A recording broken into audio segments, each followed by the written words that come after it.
অনেকেই মনে করে যে টাকা নিয়ে ভাবতে পারা বা টাকা ম্যানেজ করতে পারার স্কিলটা মনে হয় অ্যাকাউন্টিং এর একটা স্কিল বা ফাইন্যান্সের একটা স্কিল। এবং এটা কেন মনে হয় এটা আমি বুঝি, যেহেতু অ্যাকাউন্টিং ফাইন্যান্স এই ব্যাপারগুলো নাম্বার নিয়ে ডিল করে এবং টাকাও যেহেতু দিন শেষে একটা নাম্বার, এই কারণে এটা আমাদের মনে হওয়া স্বাভাবিক যে যিনি অ্যাকাউন্টেন্ট বা যিনি ফাইন্যান্স এক্সপার্ট সে মনে হয় টাকা ভালো বুঝে। হাউএভার এটা কিন্তু পুরোই একটা ভুল ধারণা। দুনিয়ায় খুব বেশি অ্যাকাউন্টেন্ট নাই যারা বিলিয়নিয়ার, দুনিয়ায় এরকমও অ্যাকাউন্টেন্ট খুব বেশি নাই আমার ধারণা যারা মিলিয়নিয়ার। টাকা ম্যানেজমেন্টের কনসেপ্টটা পুরোপুরি সাইকোলজিক্যাল, একদম 100% সাইকোলজিক্যাল। এর মধ্যে লজিকের বা এর মধ্যে নাম্বারের বা এর মধ্যে ম্যাথমেটিক্সের কোনো ভূমিকা আছে বলে আমার মনে হয় না। আপনার মন এবং আপনার ব্রেন, সো আপনার ইমোশন এবং আপনার লজিক, এই দুইটার উপরে যদি আপনার ভালো কন্ট্রোল থাকে আপনার মানি ম্যানেজমেন্ট ভালো হবে। এই দুইটার উপরে যদি আপনার ভালো কন্ট্রোল না থাকে তাহলে আপনি অঙ্কের বাদশা হইলেও আপনি বড়লোক হইতে পারবেন না, আপনার টাকা পয়সা ম্যানেজমেন্ট স্কিল ভালো হবে না। আজকে আমরা মানি সাইকোলজি নিয়ে কথা বলবো। একটু ভারী কি টপিক, বাট খুব সিরিয়াস একটা টপিক এবং এই টপিকটা আপনাদের অনেক কাজে লাগবে বলে আমি বিশ্বাস করি। আজকে আমরা বোঝার চেষ্টা করব কিভাবে মানি সাইকোলজি এইটা ডিসাইড করে আপনি কত বড়লোক হবেন, আপনার নেটওয়ার্থ ইভেনচুয়ালি কত হবে। চলুন শুরু করা যাক। বিহেভিয়ারাল ফাইন্যান্স বলে একটা ব্যাপার আছে এবং বিহেভিয়ারাল ফাইন্যান্সের প্রথম শর্তই হইল এটা স্বীকার করে নেওয়া যে টাকা পয়সার ব্যাপার যখন আসে তখন আমরা ইমোশনালি ডিসিশন নেই, আমরা লজিক্যালি ডিসিশন নেই না। আপনি দেখেন বেশিরভাগ মানুষ কখন বিটকয়েন কিনে বা বেশিরভাগ মানুষ কখন বিটকয়েন নিয়ে কথাবার্তা বলে, বিটকয়েন নিয়ে নিউজ আমরা কখন হইতে দেখি? যখন বিটকয়েনের দাম $90,000 হয়, যখন বিটকয়েনের দাম $1,00,000 হয়, যখন বিটকয়েনের দাম $80,000 হয়, বিটকয়েনের দাম যখন বাড়তে থাকে তখন। বিটকয়েন যদি আপনার একটু এলিয়েন মনে হয় তাহলে আপনি জিনিসটা গোল্ডের প্রাইস দিয়ে কম্পেয়ার করতে পারেন। আপনি চিন্তা করেন গোল্ড নিয়ে নিউজ কখন হয়? বাংলাদেশে যখন আমরা খবর দেখি গোল্ড নিয়ে খবর কখন হয়? গোল্ড নিয়ে খবর শুধুমাত্র তখনই হয় যখন গোল্ডের দাম বাড়ে, যে গোল্ডের ভরি নির্ধারণ করা হয়েছে এত টাকা, গোল্ডের ভরি নির্ধারণ করা হয়েছে অত টাকা। হাউএভার আপনি চিন্তা করুন লজিক্যালি যদি আমরা ভাবি, এবং বেশিরভাগ মানুষ গোল্ড কিনে বা বেশিরভাগ মানুষ বিটকয়েন কিনে বা বেশিরভাগ মানুষ স্টক কিনে তখনই যখন এগুলোর দাম বাড়তেছে, তারা নিউজে দেখতেছে দাম বাড়তেছে, তারা খবরে দেখতেছে দাম বাড়তেছে। হাউএভার আমরা যদি লজিক্যালি চিন্তা করি আমরা জানি যে যখন কোনো একটা কিছুর দাম বাড়তেছে তখন ওটা কেনার থেকে যখন ওটার দাম কমতেছে বা যখন ওটার দাম অলরেডি অনেক কম তখন কেনা ভালো, এবং তারপরে এটা রাইড করা, এই যে ওয়েভটা আস্তে আস্তে যে বাড়তেছে এই ব্যাপারটা রাইড করতে পারা ভালো। এটা আমাদের লজিক্যাল ব্রেন বুঝে, বাট আমাদের ইমোশনাল ব্রেন কখনোই বুঝে না। এই কারণে 80% মানুষ যখন কোনো কিছুর দাম বাড়ে বা যখন কোনো কিছু হাইপে চলে তখন ওইটার উপরে ইনভেস্ট করে, যখন তাদের আসলে করা উচিত এটা যখন নিচের দিকে আছে বা এটার উপরে যখন কোনো হাইপ নাই তখন।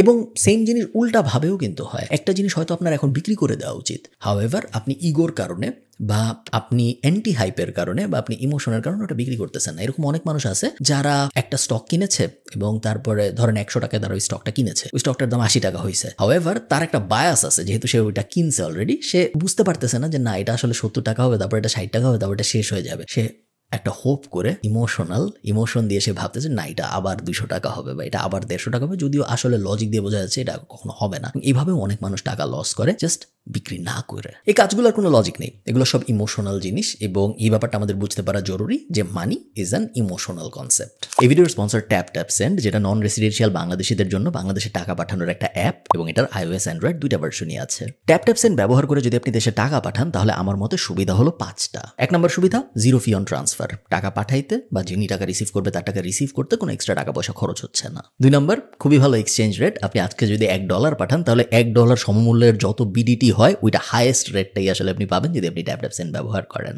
3 নম্বর, এগেইন একটা বড় বেনিফিট বলে আমার মনে হয়, সেটা হলো ফ্লেক্সিবল পেমেন্ট মেথড। আপনি যাকে টাকা পাঠাচ্ছেন তার বিকাশে, তার নগদে, পিন ব্যবহার করে সে বিভিন্ন ব্যাংক থেকে তুলতে পারবে তার ব্যাংক অ্যাকাউন্টে। এমন কোনো উপায় নেই যে উপায়ে আপনি তাকে টাকা পাঠাতে পারতেছেন না। তার টাকাটা উত্তোলন করার জন্য, উইথড্র করার জন্য কোনো এক্সট্রা এফোর্ট দিতে হইতেছে না, যেটা আমার মনে হয় একটা বড় বেনিফিট।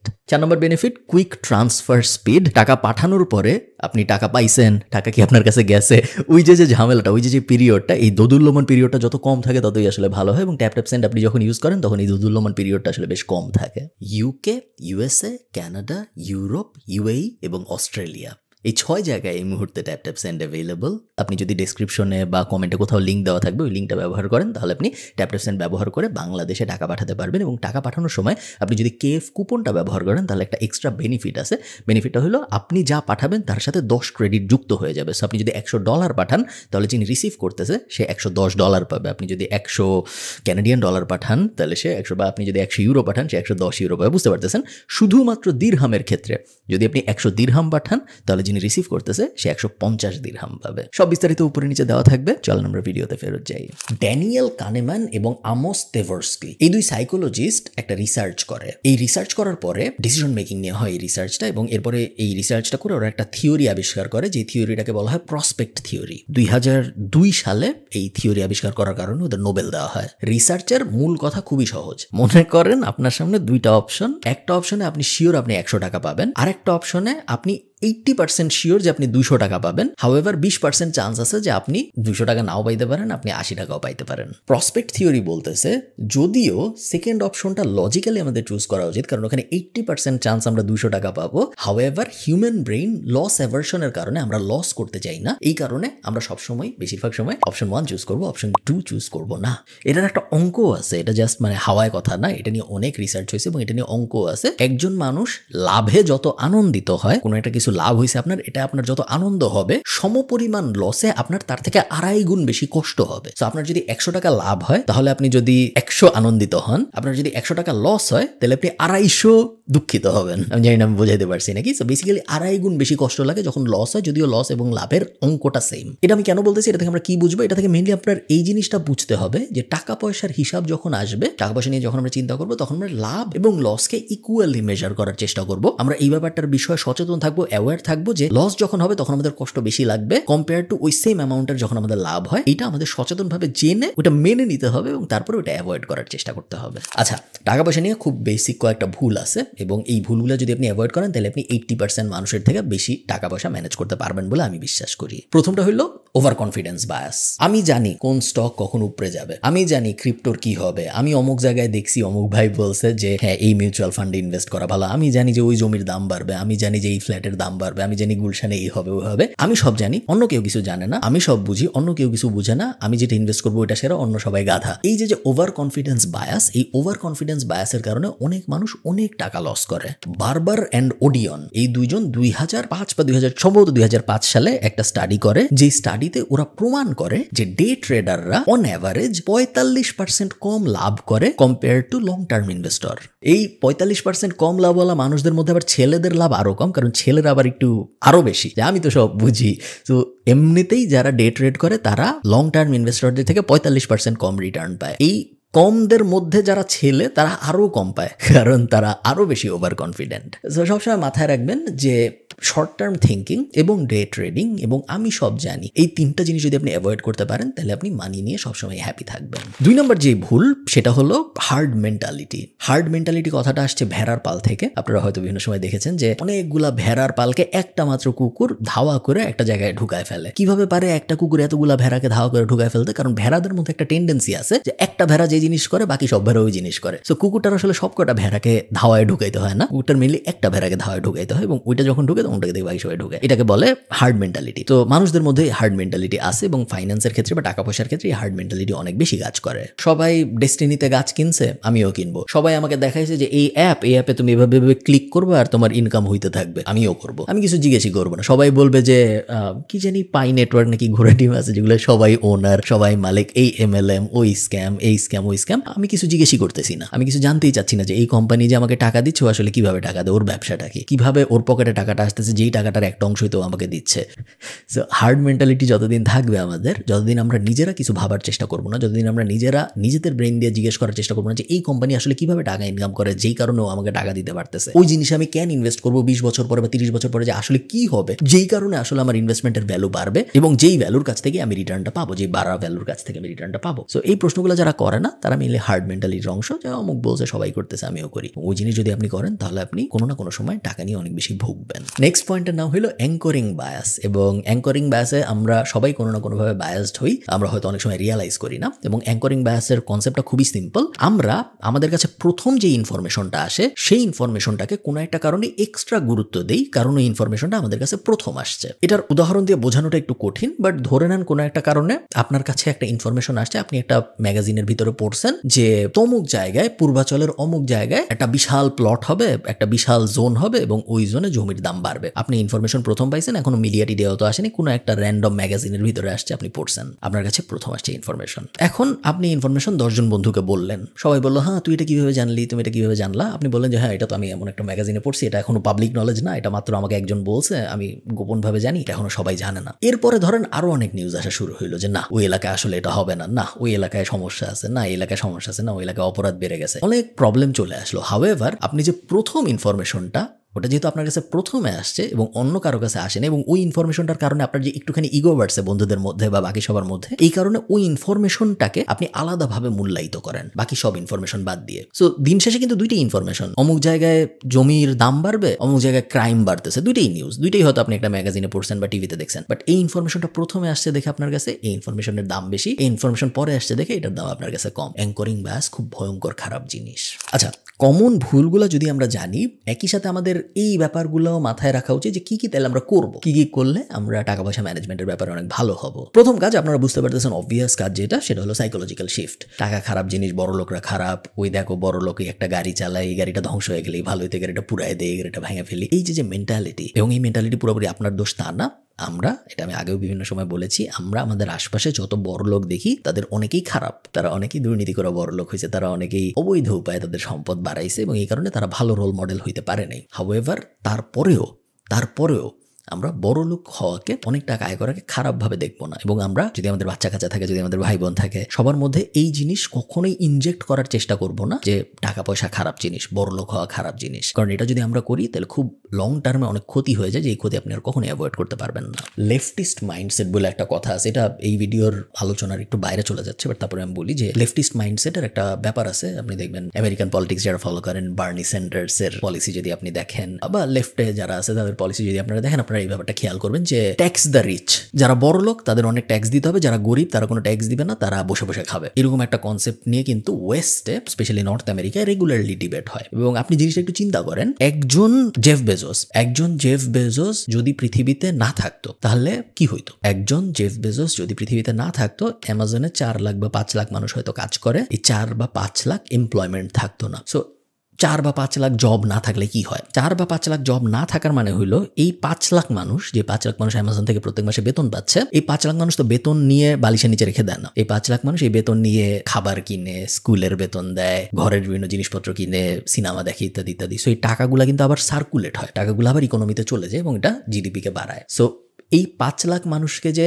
জেফ বেজোস টাকা দিচ্ছে, অ্যামাজন টাকা দিচ্ছে, এই কারণে কিন্তু দেশের লাভ হচ্ছে, ওই 5 লাখ মানুষের লাভ হচ্ছে, জেফ বেজোসেরও লাভ হচ্ছে এবং দেশেরও লাভ হচ্ছে। এখন মনে করেন আপনি বললেন যে ট্যাক্স দ্য রিচ, বড় লোক হওয়া খারাপ, জেফ বেজোস কেন এত বড় লোক? পৃথিবীর সবচেয়ে বড় লোক 10 জন, এই 10 জনের যতটুকু ওয়েলথ, পৃথিবীর 3.5 বিলিয়ন লোয়ার পপুলেশনেরও কিন্তু সেম ওয়েলথ। সো পৃথিবীর সবচেয়ে গরিব 3.5 বিলিয়ন মানুষকে যদি আপনি জড়ো করেন, তাদের সম্পত্তির পরিমাণ এবং পৃথিবীর সবচেয়ে বড় লোক 10 জনের সম্পত্তির পরিমাণ সেম। সেটা তো একটু ইনজাস্টিস, তাই না? এটা তো সেম, মানে তো হওয়ার উচিত না। এখন আপনি যদি বলেন যে এটা কেন হইলো, জেফ বেজোস সব টাকা নিয়ে গরিবদের মধ্যে বিলায় দাও, বা জেফ বেজোসকে আরো ট্যাক্স দিতে হবে, 60% ট্যাক্স দিতে হবে, 70% ট্যাক্স দিতে হবে, এরকম এটা আপনার মনে হইতেছে এরকম কি বলে? এরকম কিন্তু বলে, এটা হয়, এটা নিয়ে রেগুলারলি আলাপ আলোচনা চলে এবং ট্যাক্স দ্য রিচ খুব পপুলার একটা কনসেপ্ট। তো মনে করেন একজন বড়লোক মানুষকে ট্যাক্স দিতে বললে কি হবে? ধরেন আপনার কোম্পানি আছে, আপনার কোম্পানিতে আমি আপনাকে বললাম যে ভাই এখন থেকে তুমি অনেক টাকা ইনকাম করো, তোমার এখন থেকে 50% ট্যাক্স। তখন আপনি কি করবেন? তখন আপনি ফার্স্টে যে জিনিসটা করবেন, যেই কাজ আগে 2 জনকে দিয়ে করানো যাইতো, এখন আপনি বলবেন তোমাদের 2 জনকে এখন আমি রাখতে পারবো না,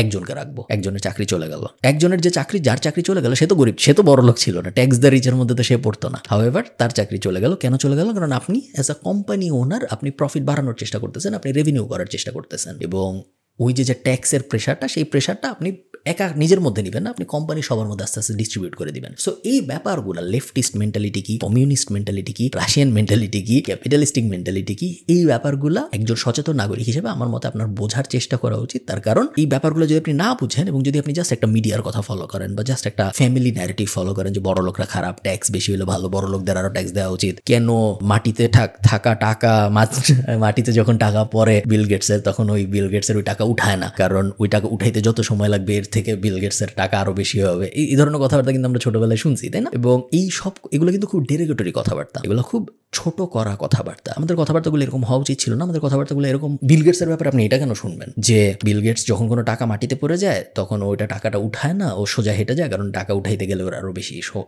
সময় খরচ হবে, ওই টাইমে আরো টাকা ইনকাম করে ফেলতে পারে। এটা তো আমাদের শোনানোর কথা না মানুষজনকে। আমাদের মানুষদের শোনানোর কথা বিল গেটস কিভাবে স্কুলে থাকতে কম্পিউটারে গেম বানাইতো, বিল গেটস কিভাবে ওর বাবা ওকে ওই স্কুলে পাঠাইছিল প্রাইভেট স্কুলে যাতে করে ও কম্পিউটারে কাজ করে, বিল গেটস এবং ওর বন্ধু কিভাবে বন্ধের দিনেও স্কুলে থেকে, যেহেতু ওদের বাসায় কম্পিউটার ছিল না, গেম বানাইতো যেন ওরা ওই গেম বিক্রি করতে পারে। এই গল্পগুলো আমাদের জানার কথা ছিল। আমাদের বিল গেটস টাকা পরে থাকলে উঠে নাকি উঠে না, বিল গেটস বার্গারের লাইনে দাঁড়ায় নাকি দাঁড়ান না, তাতে আমাদের কিছু যায় আসার কথা না। বাট ওগুলাই বলা হয়, এগুলা বলা হয় না। এগুলো জাস্ট আমাদের একটু সচেতনভাবে অ্যাভয়েড করতে হবে এবং ইনফরমেশন খুঁজে নিতে হবে, কারণ ইনফরমেশন কি আমাদের দিবে না। 2 নম্বর খুবই বড় রিয়ালাইজেশন, যেটা আমি হয়তো একটু দেরিতে রিয়ালাইজ করেছি, বাট আপনারা হোপফুলি আগে করবেন রিয়ালাইজ। সেটা হলো 2টা জিনিস। 1 নম্বর জিনিস, অল্প টাকা ইনভেস্ট করে বড় লোক হওয়া যায় না ইনভেস্টমেন্টের মাধ্যমে। অনেকেই দেখবেন বলে যে আমার 1 লাখ টাকা আছে, আমি 1 লাখ টাকা কোথায় ইনভেস্ট করবো। 1 লাখ টাকা ইনভেস্ট করার কিছুই হয় না। 1 লাখ টাকা যদি আপনি ইনভেস্ট করেন, ট্রেডিশনাল ইনভেস্টমেন্টের কথা আমি বলতেছি, সঞ্চয়পত্রে 11% রিটার্ন, 1 লাখ টাকার 11%, 11,000 টাকা বছরে, 11,000কে আপনি যদি 12 দিয়ে ভাগ করেন মাসে, বলার মতো কিছু না। 1 লাখ টাকার 5%,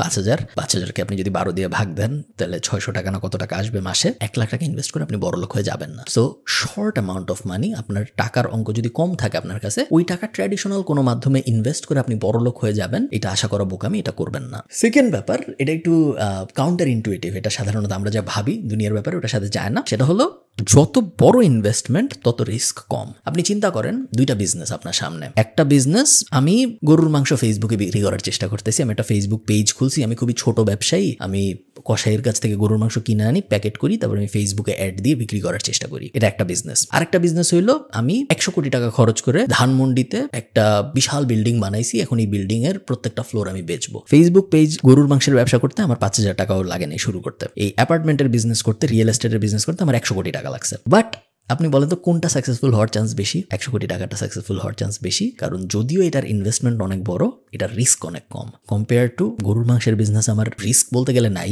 ইনভেস্টমেন্টও বলতে গেলে নাই, হাউএভার ওই বিজনেস সাকসেসফুল হওয়ার চান্স অনেক কম। সো অনেকে বলে না যে টাকা বেশি ইনভেস্ট করবো তাহলে মনে হয় আমার রিস্ক অনেক বেশি থাকবে। এটা সবসময় সত্য না। অনেক সময় বেশি টাকা ইনভেস্ট করার কারণে আপনার অ্যাকচুয়ালি রিস্ক কমে, কম টাকা ইনভেস্ট করলে উল্টা রিস্ক বাড়ে। সবচেয়ে বড় যেই লেসনটা দিয়ে আমি এই ভিডিওটা শেষ করব সেটা হলো, যদি আপনি শাইনি অবজেক্ট সিনড্রোমের পিছনে যান, যদি আপনি শর্ট টার্ম থিঙ্কিং এর পেছনে যান, তাহলে আপনি হারবেন। ডাজন্ট রিয়েলি ম্যাটার এটা কোন ফিল্ডে। আপনি যদি কাউকে দেখেন যে হ্যাঁ ও ইউটিউবে ভিডিও বানাচ্ছে, আমি আজকে থেকে ইউটিউবে ভিডিও বানাবো, গত 2.5 বছর আমি যা করতেছিলাম ওগুলো সব বাদ, বা অমুক ট্রেডিং করতেছে, ট্রেডিং ইন জেনারেল এমনিতেও খারাপ, কারো এমনিতেও করা উচিত না, কারণ ট্রেডিং করলে আপনার লস হবেই লং টার্মে। যদি তা না হইতো তাহলে পৃথিবীর ওয়ারেন বাফেটরা সবাই ট্রেডিংই করতো, কেউ লং টার্ম ভ্যালু ইনভেস্টিং এ যাইতো না। এগুলো শুনলে আবার ট্রেডার অনেক রাগ টাগ হয়ে যায়। আমি খামাখা কাউকে রাগ করতে চাই না, আপনার যা ইচ্ছা করেন আপনার টাকা। বাট মেইন পয়েন্ট যেটা, সেটা হইলো প্যাসিভ ইনকামের দিকে অত্যাধিক ঝুঁকে না যাওয়া। প্যাসিভ ইনকাম তখনই আপনার আসবে যখন আপনার এনাফ অ্যাক্টিভ ইনকাম হয়ে গেছে, যে অ্যাক্টিভ ইনকাম ইনভেস্টমেন্ট করার মাধ্যমে আপনার প্যাসিভ ইনকাম জেনারেট হওয়া শুরু হয়েছে। তার আগ পর্যন্ত অ্যাক্টিভ ইনকাম আর্ন করার চেষ্টা করাটাই বেশি। দিন শেষে আপনি বড় লোক হবেন মূলত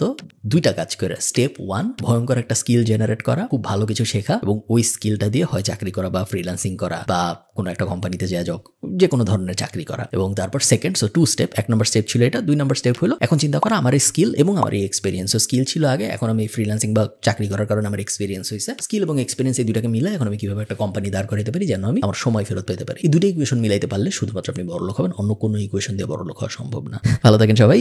একটু অদ্ভুত হয়েছে ভিডিওটা আমি জানি, বাট এই মানি কনসেপ্টগুলো না আমি চাই আরো বেশি মানুষ শিখুক এবং বা জানুক। শিখুক বলাটা একটু স্ট্রং হয়ে যাবে। এগুলো সবকিছুই আমি অনেক ঠেকে শিখেছি এবং আমি চাই আমাকে যারা আমার ভিডিও যারা দেখেন তাদের জন্য অত ঠেকে শিখতে না হয়। এবং আমি চাই মাঝে মধ্যে আরো একটু কমপ্লিকেটেড টপিকের উপরে ভিডিও করতে। আমার ইউটিউব চ্যানেলটা যেহেতু অনেক বড়, এটা আমি এই ভিডিও শেষ পর্যন্ত সাধারণত অনেক মানুষ দেখে নাই, কারণ আমি ভিডিও শেষের দিকে সেই আলাপটা করতেছি। আমার ইউটিউব চ্যানেল যেহেতু এখন অনেক বড়, আমি বাংলাদেশের সবচেয়ে বড় business channel, personally run business channel, even professionally run business চ্যানেলদের মধ্যে আপনি বলতে পারেন বাংলাদেশের সবচেয়ে বড় বিজনেস চ্যানেলগুলোর একটা। তো সমস্যা যেটা হয় সেটা হলো অনেক টপিক আছে যেগুলো নিয়ে আমি আলাপ করতে চাই, বাট এগুলো নিয়ে আলাপ করলে এগুলো এত নিশ টপিক, এগুলো এত ক্ষুদ্র টপিক যে এগুলো নিয়ে আলাপ করলে অনেক বড় একটা অংশের মানুষের জন্য এগুলো রেলেভেন্ট না। যেমন ধরেন আপনার বাংলাদেশে কর্পোরেট ট্যাক্স 25%, দুবাইয়ে কর্পোরেট ট্যাক্স 9%, দুবাইয়ে পার্সোনাল ট্যাক্স 0%, বাংলাদেশে প্রথম 3.5 লাখ টাকায় পার্সোনাল ট্যাক্স 0%, তারপরে পার্সোনাল ট্যাক্স বাড়ে আস্তে আস্তে। সো কোন সময় আপনার কোম্পানিটা বাংলাদেশ থেকে শিফট করে দুবাই বা সিঙ্গাপুরে নিয়ে যাওয়া উচিত, বা আদৌ নিয়ে যাওয়া উচিত নাকি? আমি